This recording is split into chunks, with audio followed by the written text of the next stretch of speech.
I'm about to share with you 5 of the most important things that I've learned in my 62 years on this planet. So if you're younger than 50 and you think you have all the answers, but the questions keep changing, and if you're older than 50 and you can't seem to figure it out, but you keep trying, pay attention to. The way that we view or perceive our challenges and situations that we face and problems, things like that, on a daily basis can be hugely impacted by our emotions.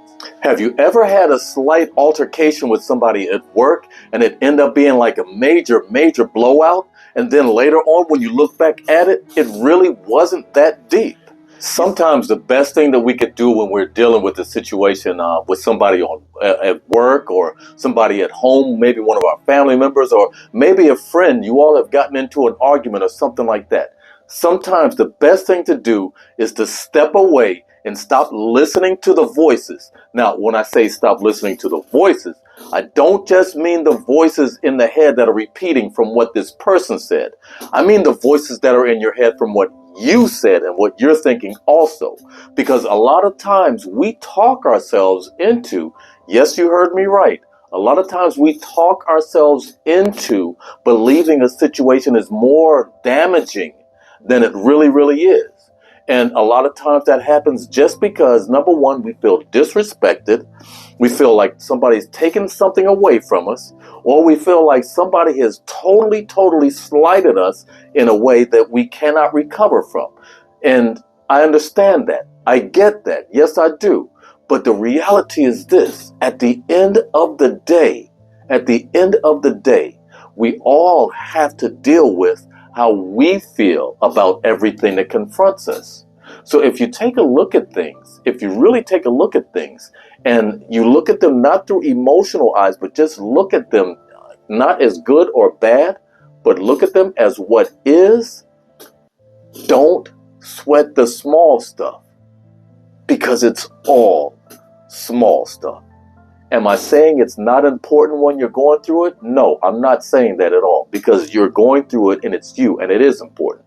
But what I'm saying is that it's not important enough to cause you to surrender your peace, to cause you to surrender your tranquility, to cause you to surrender your self-control. And it's not important enough to destroy a relationship. Every relationship can be saved if we just take the time to pay attention to the self-dialogue that we need to listen to and the self-dialogue that we need to pay no attention to. Sometimes you have to say that to yourself, because you can talk yourself into all kinds of madness, all kinds of lunacy, all kinds of imagined emergencies. So take it easy on yourself. Take it easy on everybody else. Take a step away for a moment and just breathe. Just breathe. Breath control is one of the best ways to get yourself to say to yourself, you know, it's not that deep, because it's not that deep. The next really important lesson that I learned at an early age was to stop trying to compete with everyone else. Yeah, stop trying to compete with everyone else. Back in the days when I was in the military, back when dinosaurs roamed the earth, but I was a cop in the military, and learning how to shoot a rifle was an amazing thing, and I fell in love with weapons right away. But I also found out that, I could do this pretty doggone good. So I set out to be the very best that I could be. I set out to be better than everybody else. And I'm going to tell you, I was mighty good. I became a marksman. But I was not the very best, because there was always someone that was just a little better than me. And that really bothered me. I mean, not to mention that every day I got a little bit better at our practices and when we went to the range. But there was always someone who scored a little bit better than me, a little bit higher than me. But I was still a marksman. So I say all of that to say this. Never focus on trying to be better than somebody else. Because no matter how good you get, there's always going to be somebody better than you. And that's going to continue to make you feel like you're not really competing or completing your progression to the best of your ability. What you want to do is you just want to compete with yourself. You want to make sure that you're better today than you were yesterday. That you're better today, the next day than you were the previous day. Why? Because most people are only focused on beating you. But until they focus on beating themselves, they will never be the best that they can be. See, because you trying to be better than me is only going to get you to a place where you're going to be better than me. It's not going to get you to a place where you're able to be better than you. That's what you want. You want to be the best you that you can be. I promise you, you focus on that right there, principle alone, you will be better than most people that you come in contact with. But it won't matter to you because you're being the best you that you can be. Man, and this next lesson was probably, without a doubt, one of the most important lessons that I've ever learned in my entire life. And that lesson is that no matter what I'm dealing with today, no matter what it is that I'm dealing with today, it could be big, it could be small, I will make it through it. And you will make it through no matter what it is that you are dealing with. You're going to make it through. Why? Because there is nothing that's bigger than you. You are bigger than anything that you can face, anything that you can deal with. You are bigger than it. Why? The only reason that you are facing this is so that you can know, you can become acquainted with the truth that you are bigger than everything that you face, and that you do have dominion over everything that you face. The sooner you realize that, the sooner you start walking in your greatness. Because everybody has greatness in them. It's just a matter of walking in it. So, you can't get through the things that you face every day by being defeated, by having a defeated attitude, by having a defeated mentality. But at the same time, it's not about being arrogant. It's not about being pompous. It's not about being puffed up or giving some fake confidence. It's just about knowing, no matter what it is, I'm going to make it through. Now, this next lesson that I learned, man, I gotta tell you, this one was a hard one to learn because I learned this one under duress. I mean, severe duress. And let me just set the stage for you. Now, it's 1981, and on this particular day, it's my birthday, March 2nd, 1981. And I decided, since I'm working with the FBI, the government, now I'm a G-man, I want to take a drink with my boys. I want to celebrate with my friends. I decide that instead of everybody going out for a drink, why don't I bring a drink in the FBI building to us? So I did just that. I bought a bottle of Bacardi Light, a bottle of Bacardi Dark, and I bought it inside the FBI building up to the break rooms. Didn't have to smuggle anything too bad because they didn't really check you that hard. They weren't looking for glass. But at any rate, I brought them up there to the break room, and here we are. We're pouring a drink for each other, and one of the employees up there was witnessing this. They ran and got one of the supervisors. The supervisor came back and locked the door, and so nobody would get out, right? And man, talk about fear. I was totally fearful at that point for my job. But I played it kind of cool because, I'm the guy that bought the stuff in there. I gotta have brass ones, right? Yeah. But afterwards, they let everybody out there go back to work because people had to do their work. But the very next morning, I found myself in the director's office, and he was grilling me like crazy. And he just kept asking me, son, are you going to admit that you bought these bottles in here to this building? And I kept saying, no, I didn't bring the bottles in here. And he was like, look, let me tell you something. This is the FBI. In case you forgot, this is the FBI.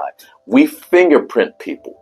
There are fingerprints on these bottles. Now, if you don't admit to bringing these bottles in here, I will fire you and you'll never work in the government again.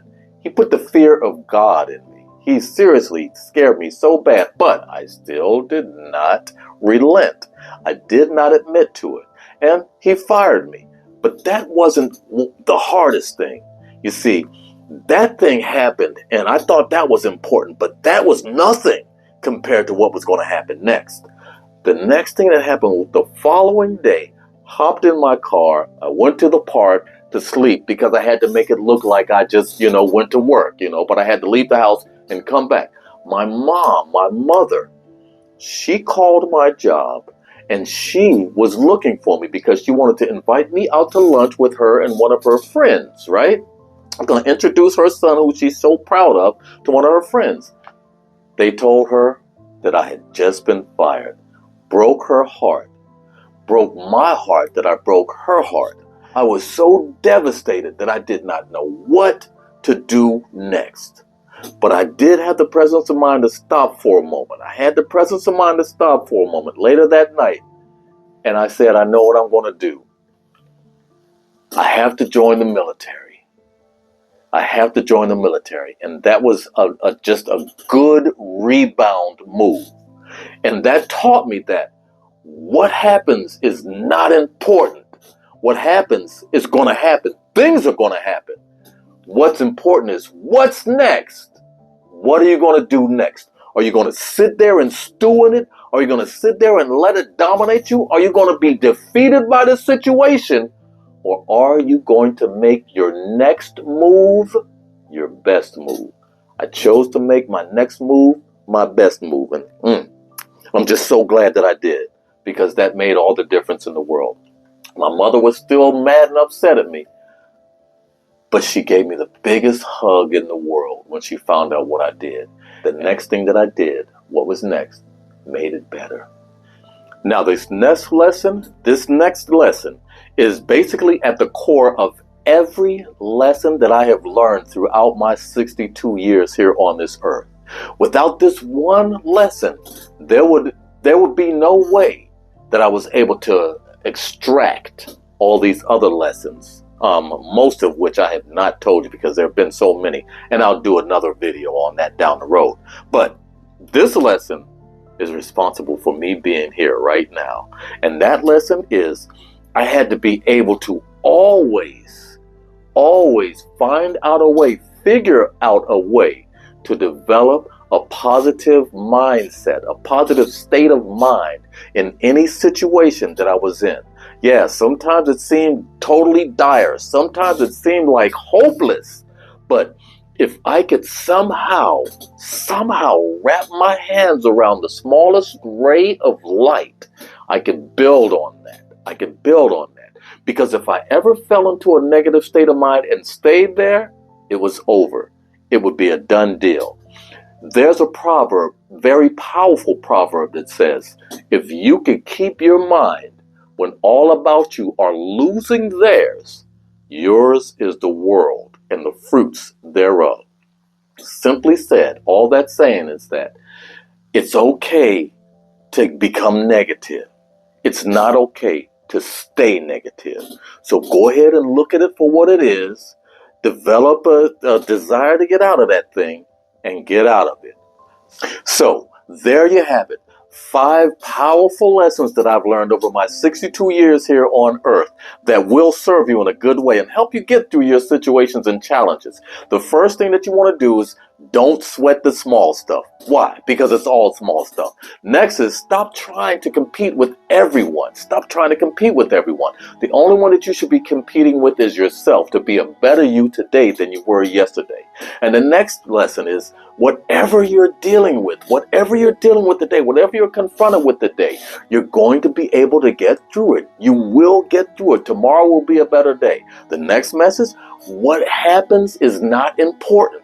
What happens is not important. Yes, it happens to you, but it's not as important as what you're going to do next. What you're going to do next determines how everything is going to turn out. And last but not least, you have to be able to develop a positive mental attitude in the face of any challenge or situation that you may be facing. Those will get you through any situation, because that's the foundation. Those are the pillars of a successful life. So now that you know these 5 game-changing lessons, there's one more lesson that could be the ultimate game changer for you. It's a lesson that so many people have learned, but not a lot of people are actually sharing it. So in this video, I'll break down the life-changing lesson for you so that you too can experience the benefits of this life-changing lesson in your life. Make sure you click on it and watch as soon as this video is over.